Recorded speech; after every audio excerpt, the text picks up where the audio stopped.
Bismillahirrahmanirrahim. Bismillahirrahmanirrahim. Alhamdulillah wassalatu wassalamu ala Rasulillah wa ala alihi wa sahbihi wa man wala amma ba'd.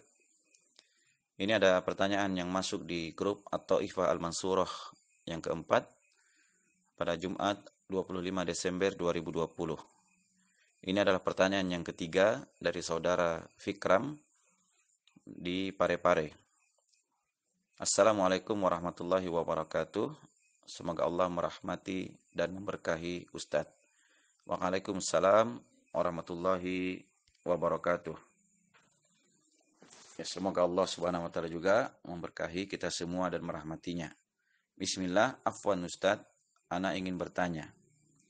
Mengapa Allah menyuruh iblis bersujud kepada Nabi Adam? Mengapa Allah tidak menyuruh iblis supaya bersujud kepada penciptanya? Bukankah hal tersebut kontradiktif antara yang seharusnya diberi sujud dan yang seharusnya tidak diberi sujud? Ya, perlu diketahui bahwa apa saja yang diperbuat oleh Allah Subhanahu wa taala itu adalah sesuatu yang tidak bisa dipertentangkan dengan akal. Karena itu di dalam Al-Qur'an surat Al-Anbiya ayat ke-23 Allah Subhanahu wa taala berfirman, la yus'alu amma yaf'alu wa hum yus'alun. Allah itu tidak ditanya tentang apa yang dia perbuat, dan merekalah yang akan ditanya. Jadi Allah Subhanahu wa taala terhadap apa yang Allah perbuat dan apa yang Allah perintahkan dan apa yang Allah lakukan, itu Allah tidak ditanya tentangnya. Wa hum yus'alun, dan merekalah yang akan ditanya. Jadi kita sebagai hamba Allah akan ditanya terhadap apa yang kita perbuat. Ini dari hal yang hendaknya diperhatikan. Kemudian yang kedua, perlu diperhatikan bahwa Allah Subhanahu wa taala memerintahkan iblis untuk bersujud kepada Adam, itu adalah hak Allah. Paham ya? Itu adalah hak Allah. Yang kita tidak mengetahui kenapa Allah memerintahkan iblis untuk bersujud kepada Adam, itu adalah ketentuan Allah dan ketetapan Allah dan hikmah dari Allah yang kita tidak mengetahuinya, maka jangan dipertanyakan. Adapun membuka pikiran-pikiran yang seperti ini, maka akal manusia itu tidak akan bisa mencapai apa yang Allah telah tentukan. Maka dari hal-hal yang seperti ini membuka peluang-peluang terhadap apa yang tidak masuk di akal kita atau dari sesuatu yang Allah telah tetapkan, maka yang seperti ini hendaknya ditutup.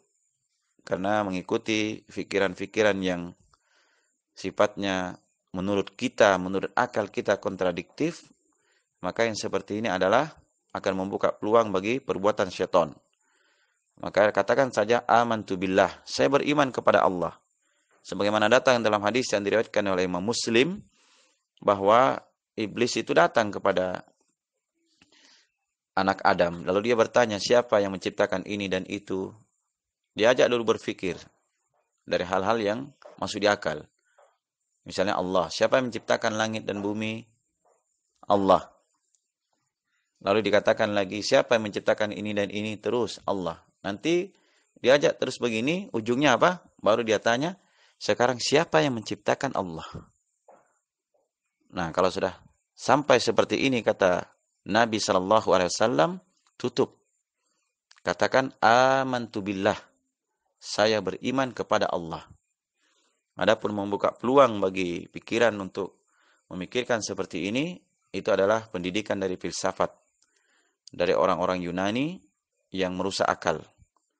Maka inilah sebabnya sebagian manusia di dalam beragama itu kadang mereka tidak mau melaksanakan perintah Allah Subhanahu wa taala karena menurut mereka tidak cocok dengan akal.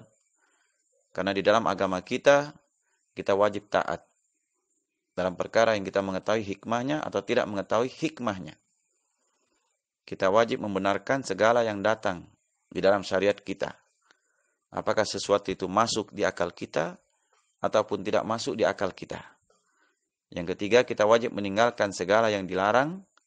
Apakah yang dilarang itu sudah menjadi kebiasaan menjadi kenikmatan atau sudah memasyarakat. Dan tidak boleh kita menyembah Allah Subhanahu wa taala kecuali dengan syariat yang dibawa oleh Nabi kita Muhammad sallallahu alaihi wasallam saja. Dan itu dari hal yang dipertanyakan ini, hal ini kontradiktif, itu bertentangan antara yang seharusnya diberi sujud dan yang seharusnya tidak diberi sujud. Ya memang makhluk itu bersujud kepada Allah Subhanahu wa taala karena Allah adalah pencipta mereka. Tetapi ketika Allah perintah ini iblis untuk bersujud kepada Adam, maka itu adalah haknya Allah. Kan begitu? Itu haknya apa? Allah. Dan ini ketetapan Allah. Itu di masa ketika Allah menciptakan Adam. Dan ini juga sebagai ujian bagi iblis, apakah dia taat kepada perintah Allah atau tidak. Nah, dengan hikmah ini terbongkarlah siapa iblis sebenarnya. Ternyata dia adalah orang yang membangkang, orang yang takabur, orang yang sombong, merasa dirinya lebih daripada Adam.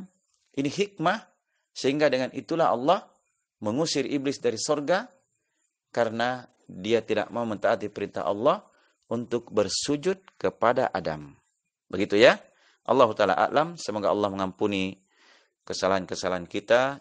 Semoga Allah meluruskan kekeliruan kita dan menjadikan kita hamba-hamba Allah yang tunduk terhadap segala perintahnya dan meninggalkan segala larangannya. Dan semoga Allah memberikan taufik kepada kita bersama.